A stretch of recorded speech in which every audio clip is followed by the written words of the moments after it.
જય શ્રી કૃષ્ણ, જય માતાજી। નવરાત્રીનો બીજો દિવસ હતો તે જો ભાઈ આવી ગઈ તો સ્કૂલેથી ખાવાની તૈયારી થઈ ગઈ છે। અમે પણ જાય ખાવા, સાંજ પડી ગઈ તો આપણે આવી જાય કોળીવારની ગંડીએ। ત્યાં વિશાલભાઈને સરસ એવો ગીત સાંભળ્યું। આ પછી માસીજી મળ્યા અને માસીજીની મુલાકાત કરી। પછી મારા નણંદને પણ મળ્યા અને આપણી આશ્રમમાં છોકરીઓ આવી ગઈ છે અને ખૂબ જ સરસ ડીંગલીઓ તૈયાર થઈ છે, અસલ રૂપાળી।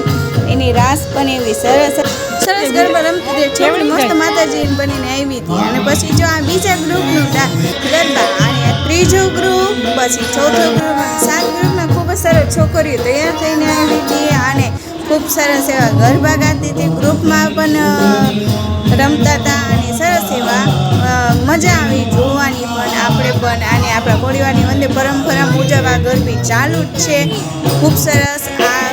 આ સ્મોલથી લઈ અને બિગ ગર્લ સુધી બધી જ ગર્લ્સ આમાં ભાગ લઈને ખૂબ 9 દિવસ એટલી મહેનત કરે છે, ખૂબ સરસ દર્શાવે છે ગરબાનું। તો તમને ગમ્યું હોય વિડીયો તો લાઈક કરો, શેર કરો ને અમારે આ ચેનલની છે ફોલો કરો। યુટ્યુબમાં ચેનલ ધ ગુરુ ફેમિલીને સબસ્ક્રાઈબ કરતા ભૂલતા નહીં, ફોલો જરૂર કરજો।